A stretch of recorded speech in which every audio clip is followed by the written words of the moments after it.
of you have been to historic Hahns Peak? Quite a few. Well, you've probably seen me up there. You know who I am then. Well, some people ask, how in the world did you ever get up to Hahns Peak or get located up there? Actually, we don't live there. Headquarters is still Craig.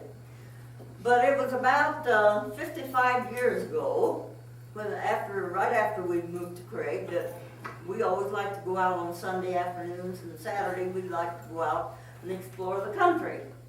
Well, we explored most of it around Craig, and we heard about the Hahns Peak area, so one day in late August we went and drove up to Hahns Peak. Well, before we got there, my husband was a photographer. That was our business in Craig. Well, we got up the road, and the trees were turned good, and so we stopped to take a picture. And I was under an aspen tree waiting for my husband to get through shooting. And the bugs were absolutely horrible. I've never seen them so bad. The leaves were falling, and this is just September, early September. And it was just a miserable, miserable place. So we drove on up to Hahns Peak, went through the town, and we weren't interested in that place at all because of all those bugs and everything. It was miserable. So we just went on and went up through Wyoming and back to Craig. And shoot, we didn't want to go there anymore. But a couple of years later, some neighbors of ours wanted to take us to Hahns Peak, up to one of the streams, and show us how to fish for the trout. So we decided to go. We went camping for the weekend. They had 3 kids and we had 2 kids. And so we went camping, and we went up to King Solomon Creek and learned to fish for the trout. And we fell in love with the area. It was spring. It was absolutely glorious. And so we began to go pretty often. And then we decided we stopped in this old town of Hahns Peak. It was a ghost town. Wasn't anybody there at all, except maybe Herman Mailer might be there. He had lived there during the gold mining days, and he had the post office and the bar and a saloon and everything he had, and owned one of the little log houses in Hahns Peak. And so we got acquainted with him. Well, we went back up several times and finally started looking and decided we wanted to build a cabin up there. Well, golly, they wanted $100 or $150 for a cabin. And the only one that we could buy maybe for $100 was in awful condition. And so we didn't want it. But we tried to get my dad to buy it. He lived in Kansas. And well, he wouldn't buy it either. Well, we bought a lot there in the village, and we were going to build a cabin, but we couldn't afford to build a cabin. So we were up there one day in August of '51, and we were trying to decide what to do with that lot. We finally decided the only thing we could do was put a tent up there. And about that time, Herman Mailer came up. And he says, "Al, there's some lousy Texans going to buy that cabin up the street." Whoa! That did it. Several years earlier, the Texans had come up to Lake City, which is South Colorado, and they had taken over and ruined old Lake City by modernizing everything, you know. And so everybody in Colorado hated the Texans for ruining Lake City. So that's what we were thinking of when he said there's some lousy Texans. We're going to buy that cabin. So we hurried up back down here to Steamboat and found the name of the people that owned it. And the next morning, on Monday, we sent them a telegram and said, "We want to buy that cabin at Hahns Peak. We want the keys," which we didn't need. The door had been open for years. The keys and the papers by the next weekend, which was Labor Day weekend. we got them on Thursday. And the reason why we got them, we went home from Steamboat after we sent that telegram, and we went home on Monday. It took us all day Monday to scrape up that $100. It was mighty scarce in those days. And that's when we sent the telegram. And we got the keys on Thursday. On Friday, we borrowed a truck from the garage next door and loaded up some stuff and took them up to the cabin and slept on the floor all night amid all this mess. And anyhow, that's how we got to Hahns Peak. And it was a terrible thing. Our friends went up with us we took the truck back Friday night, and our friends came back with us on Saturday, and it took us all day Saturday to move the dead mice and the owls and the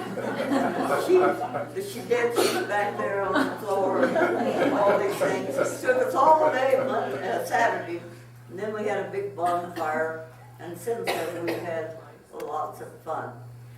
And that's why I wanted to tell you about how we got to Hahns Peak. Right now, we still have the old cabin called Wiggins Diggins. We have 15 old cabins of the original Hahns Peak cabin. I forgot I brought this. For those of you who haven't been to Hahns Peak, this is my Wiggins Diggins, the cabin that we bought for $100. Wow. And it was built in 1875 when the county treasurer had built it, when this was the county seat at one time. Anyhow, we still have this, although I've signed it over to my kids. And for those of you, I brought this along, because this shows Hahns Peak. This is Hahns Peak Mountain. And if you want to look at it later, this is Main Street, and the placer mine down below, and of course the July celebration here. And actually, I brought this. Somebody came and had a restaurant in Hahns Peak later, and we made these placemats from pictures that we had. We advertised for pictures here in Steamboat.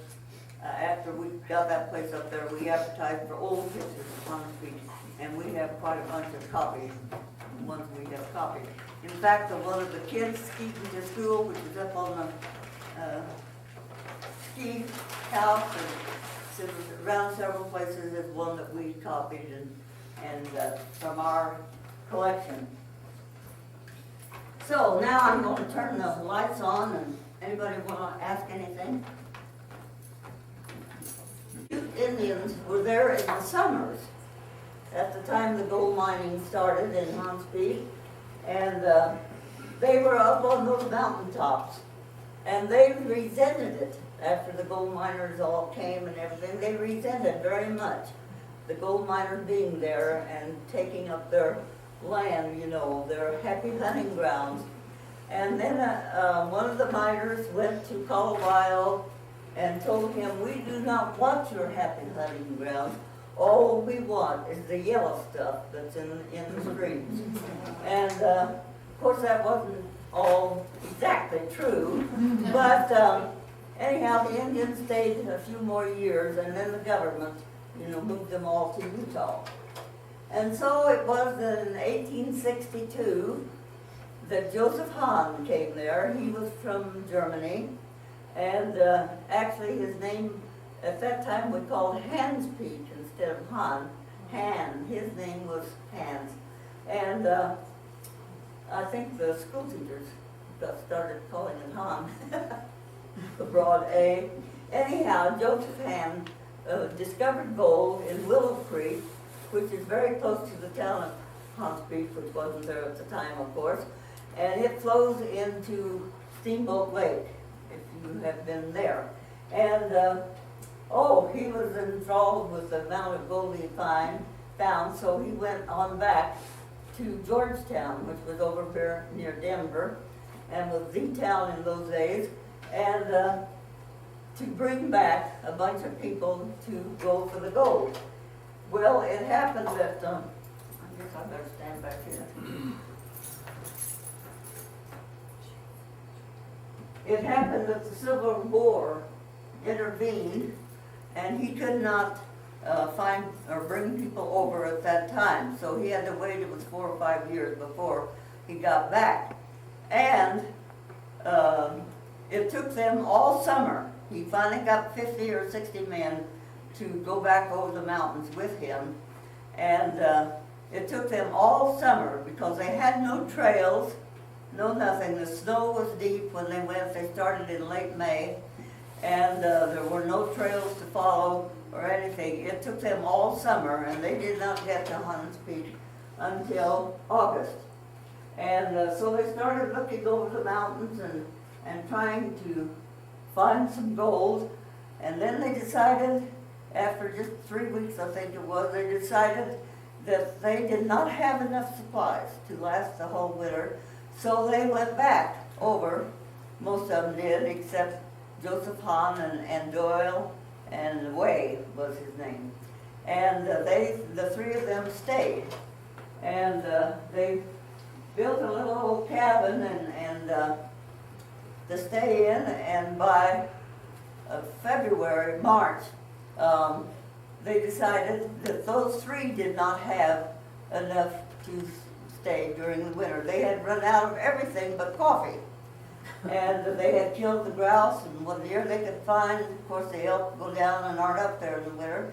They killed some grouse and all that, but it wasn't enough to keep them going through the winter. So they decided they had to go back. Oh no, before that they sent Mr. Way. They sent him back when they decided they didn't have enough, and he never did come back. And then they had sent all the gold that they had found. They had sent with Way, but Way never did. He just went way on. And he did not come back. And so they stayed until March, I say, and they had to go through all this deep snow and everything to find their gold. And their little old cabin got almost covered up with snow, and finally they decided that they did not have enough food, and so they started back to Georgetown. And Joseph Hahn, over by what is now Kremlin, died of starvation.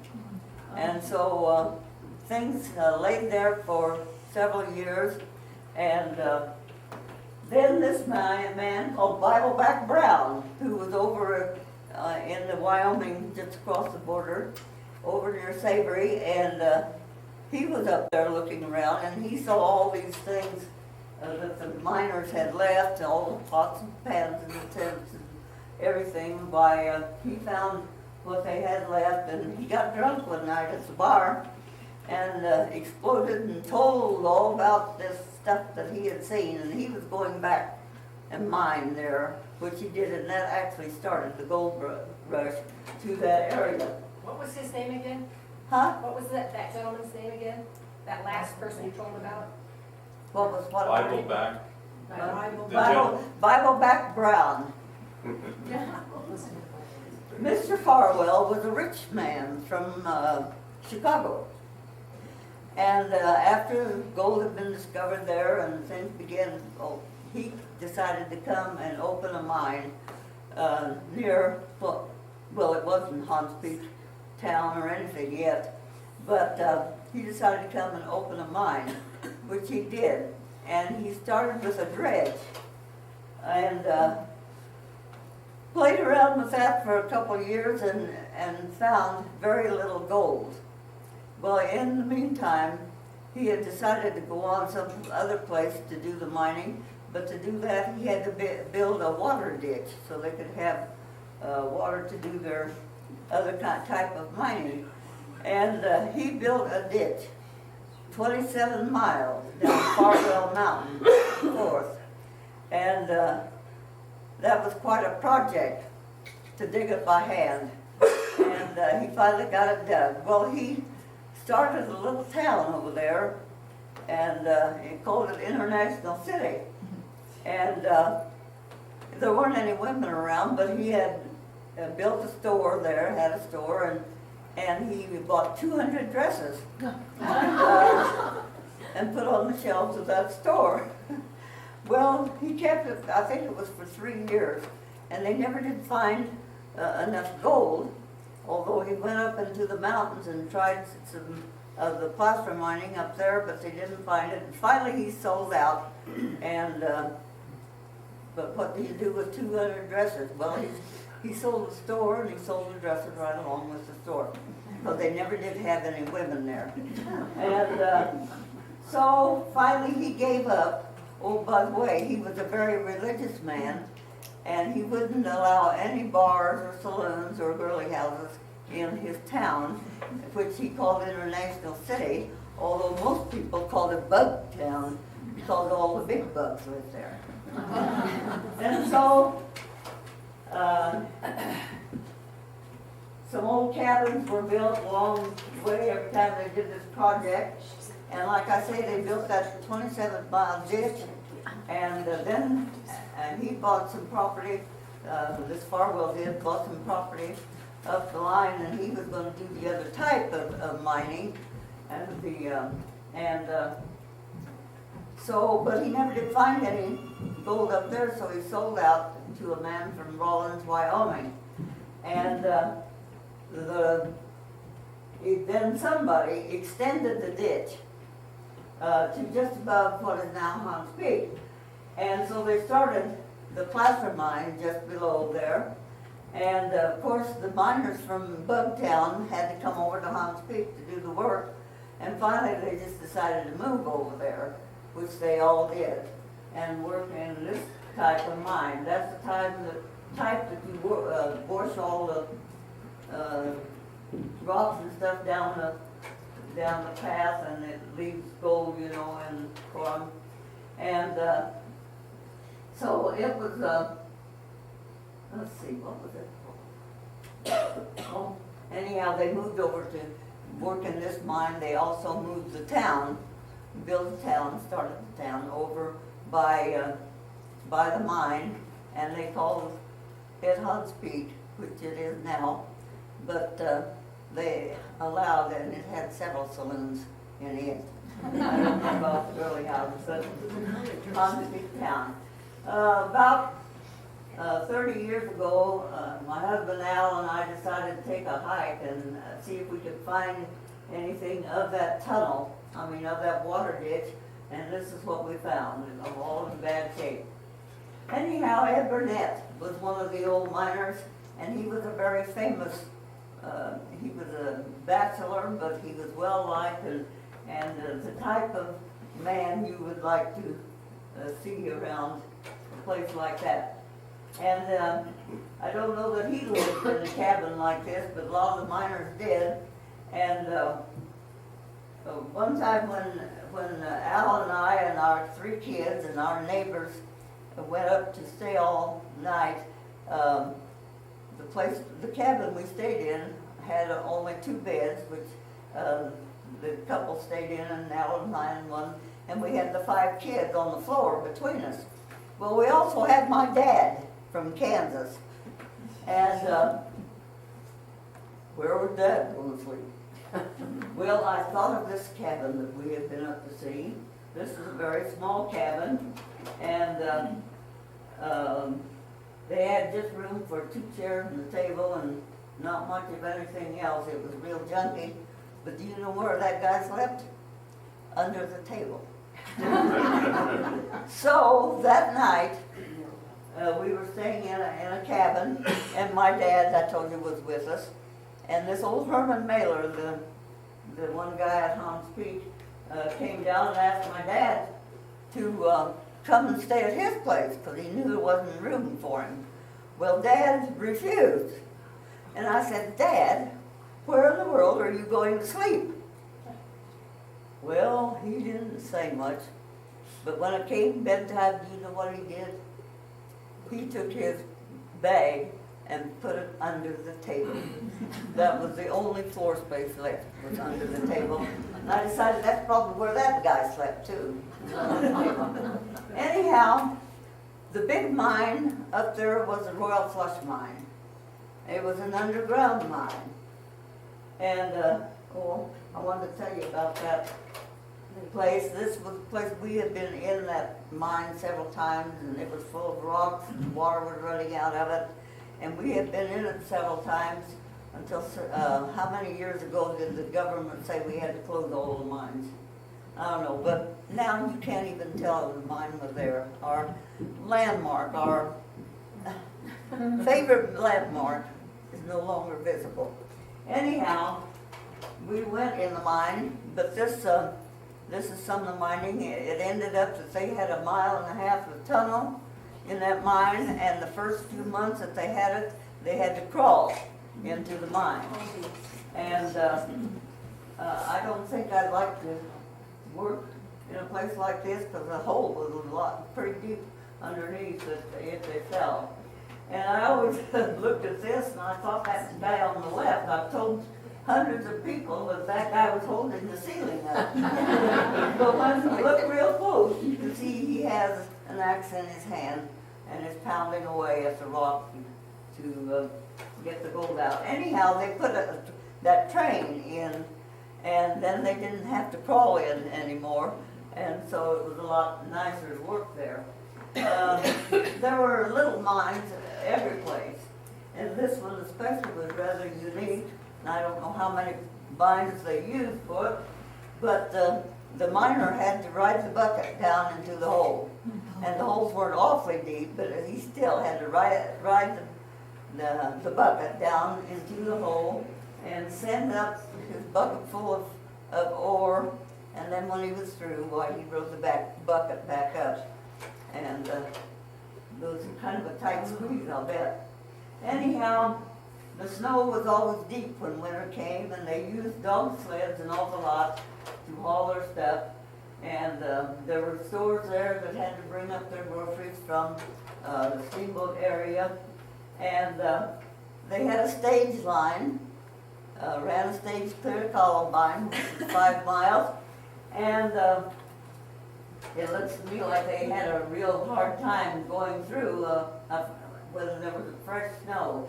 In fact, I talked to one of the school teachers that used to be there, and she said she rode a stage once when it was real deep, and the guy, when coming down the hill, went too fast around the corner, and she fell off and broke her arm. How did she break an arm on soft snow? But anyhow, that's just another story. And anyhow, there was a couple of stores in the area, and they had an awful time in the winters. In fact, I have a friend that went to school up there, stayed with her grandparents, which was just across the schoolhouse, and she said many of the time that they had to go out the second story of the house because the snow was so deep. But oh boy, when spring came, why, they went to the nearest stream and took off their long johns and did the washing, and were glad to get them off. And the kids went to take their Saturday night baths instead of in front of the kitchen stove in a little tub. Why, they went to the stream to take their baths. And then the fishing was good. He's holding a little brook trout there. At that time, they were about 6 or 7 inches long, most of them were.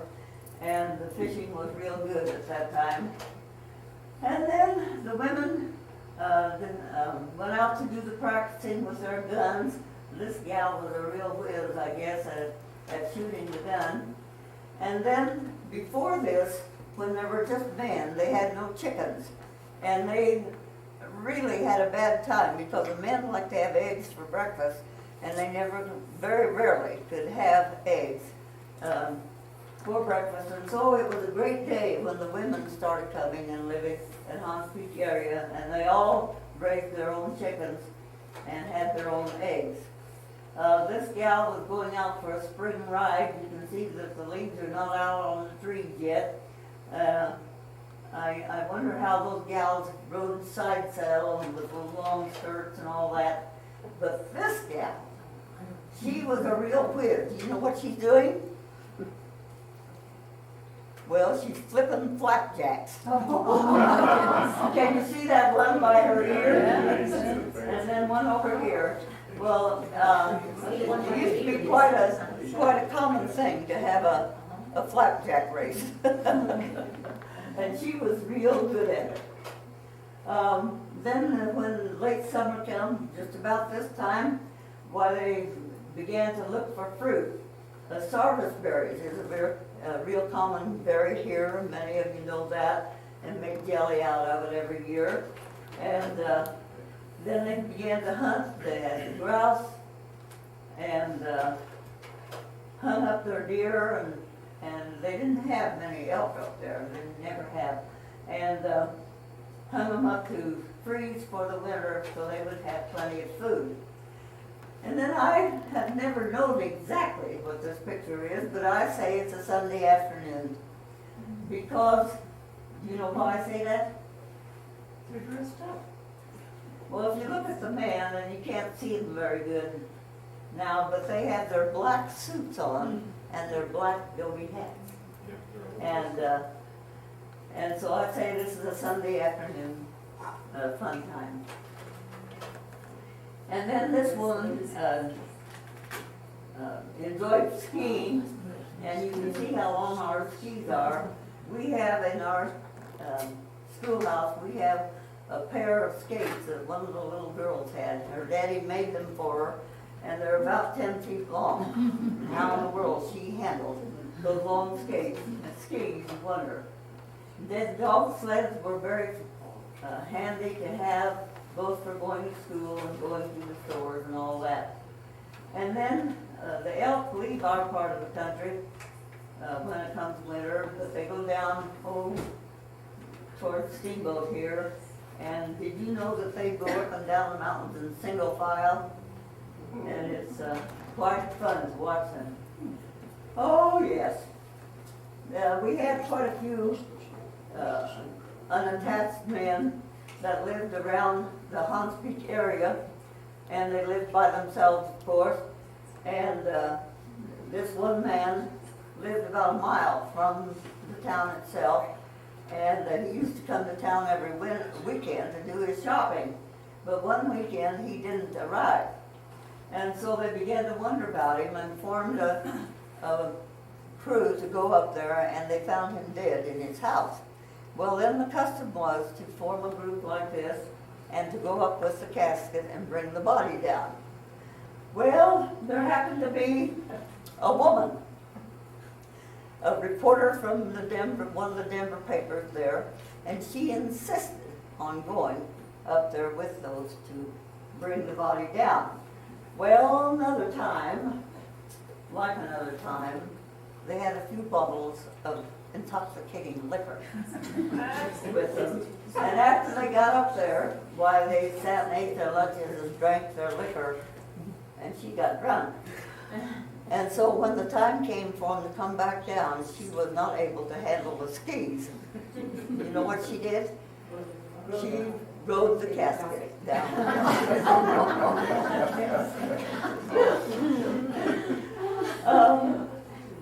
Hahns Peak was a county seat. When the county went from the high mountains up there clear to the Utah border, over 150 miles. And it was the county seat, and this was the first courthouse. However, it burned after a couple of years, and they moved to build a courthouse and up on Main Street. And it was a two-story building, as you can see, and right next to it was the Larson Hotel, where all the big shots stayed when they came for court and stuff, and there was a dining room there also. The jail that they put there was in a little building behind the courthouse, and many of you have probably heard about the story of Lamp and Tracy, members of the Butch Cassidy gang, escaped from that jail. And that's a story in itself, and someday I'll try to tell you that one. But anyhow, the jail was back there, and so it was a busy place. Well, holidays were a real special time, and they had big celebrations and stuff. And this was a 4th of July day, and they always had a horse race to begin things with. And so on this day, why, they started up at the north end of the street and had a line across the trail, and the horses lined up, and there was one guy, he'd been out collecting the money for the betting, you know. And so he rolled it all up and stuck it in his pocket and jumped on his horse, and when the boom went off for them to start the race, he was the first one out. And so he went down the road, he was ahead of the bunch all the way down the road, and when he came to the curve in the road, he just kept going. They never did find him, get the money out of his pocket.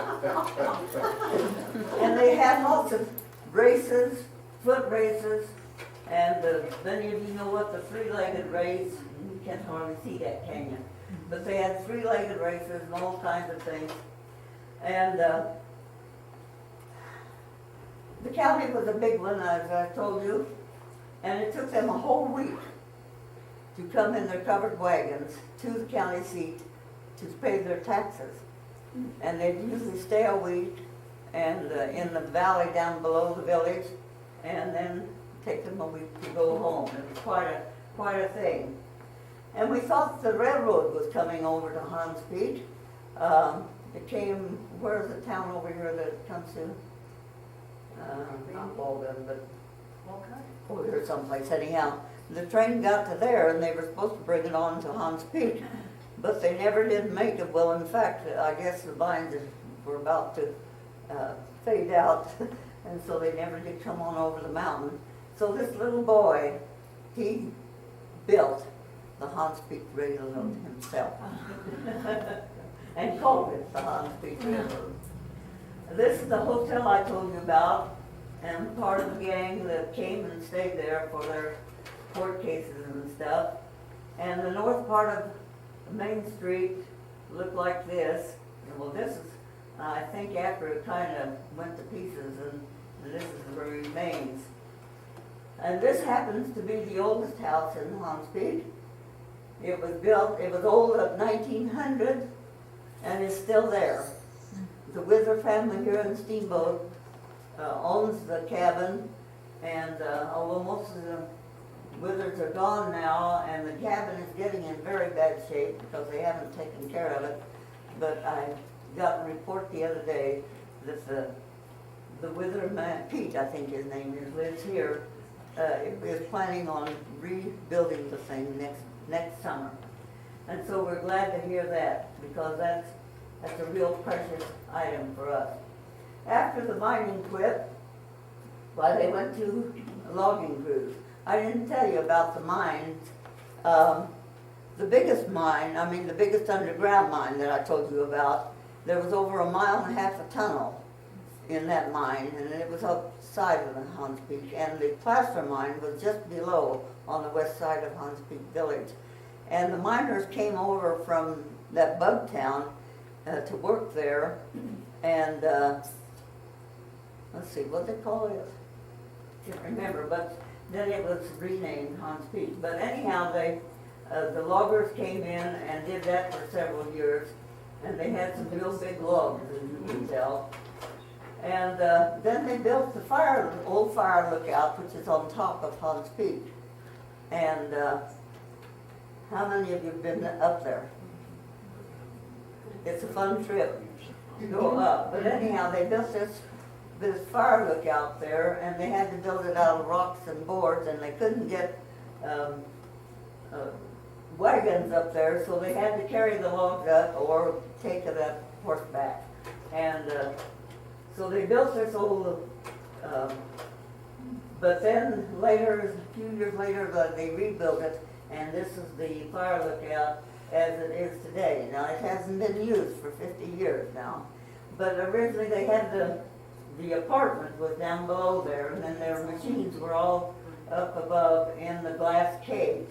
A few years ago, well, a woman stayed up there the last summer it was in use. Her husband had come home from the military and taken the job as at the fire lookout on top of Hahns Peak. He didn't like it very well. She did. Anyhow, he had a chance for another job, and she said, take it. And that woman stayed there all summer long by herself. Anyhow, a few years ago, there was a bunch of people up there, a couple was up there, planning to be married up there. And they started down the hill and then decided to go back to this fire lookout until the lightning was very bad that day. And so they went up, but instead of going back into the building, they sat out along the deck. And the man was hit and zapped by lightning and killed. And several of the rest of them were hurt, and there was only one guy who didn't get touched by that lightning. So we're all very cautious nowadays. When a storm comes up, you get down off the mountain. Main Street is a nice place to go even today, and this house still remains. I told you about the Larson Hotel. Well, Mrs. Larson built this house for her son's wedding gift. And it became famous because this new bride that lived there put a lantern in the window every night with a candle in it. And anybody who had any emergency, needed help of any kind, could come to this place for help.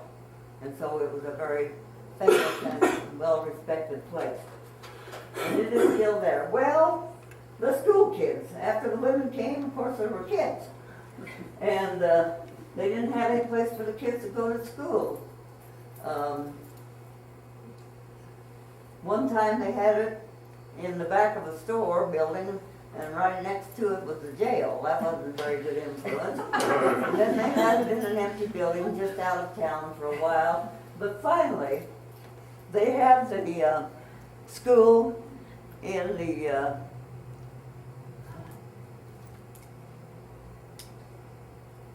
where did they have the school? I'll think of it pretty soon. Right behind that little building. And then they built, in 1911, they built a schoolhouse. And when my husband and I went to the Colorado State Historical Society to get this thing started about being listed and everything, we took slides of a lot of their pictures. And oh boy, we found one of the schoolhouse. And so I've shown it all these years as the schoolhouse when it was first built. Well, my daughter, about 5 years ago, was sitting back here, and when I came to this picture, she said, "Mom, that is not the Hahns Peak Schoolhouse." Said it right out loud before all this group. Well, we all stopped and looked at it, and I said, "Well, how do you know?" "Well, count the windows. 1, 2, 3, 4. Well, there's only 3 in the Hahns Peak Schoolhouse. So we knew that she was right. Besides, it had a lobby on the front, and that was an original building. The original part of our building. So anyhow, school looks out kind of like this. You'll see it later, see the difference. But anyhow, they built the schoolhouse in 1911. They had all grades, high school, and it was a great centerpiece. They had all night, Saturday night dances there, and boy, they had good times there at this schoolhouse. That's the way it looks now. And although it was painted white for years, and we still would rather have it white, the original color, because the 2 gals that went to school there found one piece of wood with the original color on. And so the Colorado Historical Society insists that you put everything the way it was. And so, but it was a pale green. That's the only thing I don't like about it. But the guys that painted, they always say they can't find any pale green. So anyhow, we have to put up with this dark green. We'd rather have it white. But it's all there, and it is part of our museum now. We have built a building on the other side of this, and we have a museum. And most people really like our museum. And so if you get a chance, why, come up. The key you will find at my place at my Things and Stuff shop, and you can go in most any time of the day. And so, at all this activity going on, and the town began to close down while they started doing logging. The logging crews moved in the area, and then the Model T Ford came into being, and oh, real tale. Am I getting too late? Yeah, I just better hurry up. Herman Baylor, the old guy with the store, used to sell lots of gasoline, and one of the gang came to get gasoline about midnight one night after a celebration, and he went out to the little shed where the gasoline was and opened the door, and he had sold a lot of gasoline that day, and it was full of fumes. Anyhow, he opened the door and he made a mistake and lit the match for the lamp. Boom!